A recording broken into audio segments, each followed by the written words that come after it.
ఒకనాడు విక్రమార్కుడు భట్టిని వెంటబెట్టుకుని బయలుదేరి పెద్ద అడవిలో ప్రవేశించారు. వారు వెళ్ళింది వేటకి అయినా దాన్ని వదిలేసి అక్కడే ఉన్న శిలాఫలకంను చూశాడు విక్రమార్కుడు. ఆ ఫలకం ఒక కోనేరు గట్టున ఏర్పాటై ఉంది. విక్రమార్కుని కళ్ళు శిలాఫలకం మీద నిలిచాయి. ఈ కోనేటి గట్టున ఉన్న ఆలయం, దానికి ఎదురుగా మర్రి చెట్టు ఉంది. ఎవరైనా ఆ మర్రి చెట్టు పైకి ఎక్కి కోనేరులోకి దూకాలి. ఆ విధంగా దూకి ఆత్మార్పణ చేస్తారో వారిని కాళీమాత అనుగ్రహిస్తుంది. వారికి 3 లోకాలను జయించే శక్తిని కలిగిస్తుంది. అంతేకాకుండా 1000 ఏళ్ళు రాజ్యపాలన సాగించే ఆయుష్ను ఇస్తుంది. అన్ని విధాల అనుగ్రహిస్తుంది. ఈ ప్రకటన చూశాడు. ఆలోచించలేదు. ఎవరిని సలహా అడగలేదు. గబగబా మర్రి చెట్టు మీదకి ఎక్కాడు. కోనేరు వైపున్న కొమ్మ మీదకు వెళ్ళి గభాల్న కోనేరులోకి ఉరికాడు. ఆ మరుక్షణంలో మహాకాళి ప్రత్యక్షమయ్యింది. ఆమెను చూడగానే విక్రమార్కుడు చేతులు జోడించి నమస్కరించాడు. తల్లి, తమ అనుగ్రహ పాత్రుడను అన్నాడు. కాళికాదేవి చెయ్యి జాచి వజ్రాలు అమర్చబడిన ఖడ్గమును సృష్టించింది. రాజా, నీ సాహసానికి మెచ్చాను. వజ్రాలు పొదగబడిన ఈ వజ్ర ఖడ్గం నీకు బహుమతిగా ఇస్తున్నాను. దీన్ని నీ నుండి వదలకు. దీని సహాయంతో ప్రపంచాన్నే పరిపాలించగల శక్తివంతుడవు అవుతావు. ఈ ఖడ్గం నీ దగ్గర ఉన్నంత వరకు నీకు అన్నీ విజయాలే. నిన్ను ఎవ్వరూ ఎదిరించలేరు అని ఖడ్గం విక్రమార్కుని చేతిలో పెట్టింది. ఆ మరుక్షణంలో అంతర్ధానమయ్యింది.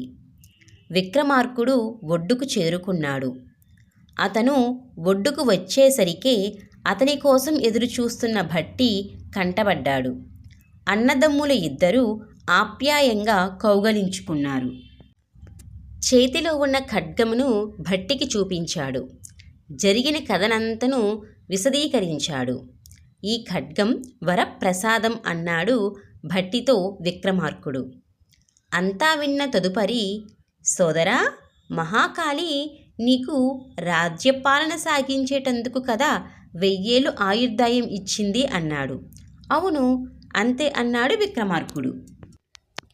నేను మరో 1000 ఏళ్ళు ఆయుర్దాయం నీకు ఇస్తున్నాను అని పక్కున నవ్వాడు భట్టి. అదేంటి?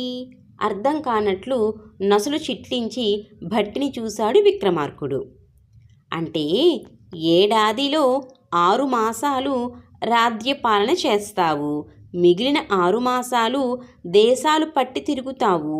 అంటే ఏడాదికి పాలించేది 6 మాసాలే కనుక 1000 ఏళ్లకు పరిపాలన సాగించేటందుకు 2000 ఏళ్ళు కావాలి కదా.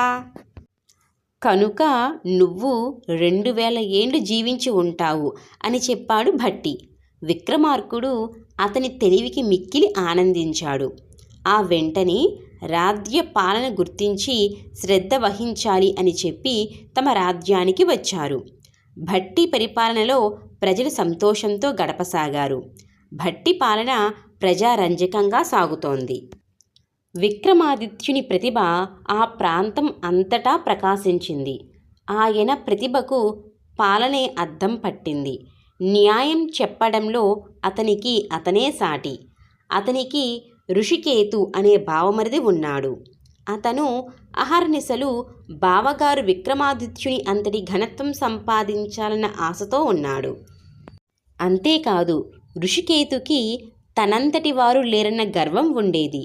తీర్పులు చెప్పడంలో ఎటువంటి పక్షపాతం ఉండకుండా విక్రమాదిత్యునిలాగానే ప్రసిద్ధికెక్కాలన్న తలంపు ఉంది. విక్రమార్కుడు తీర్పులు చెప్పేటప్పుడు బావమరిది ఋషికేతు కూడా సభాస్థలిలో ఉండేవాడు. ఇంకా ఉంది.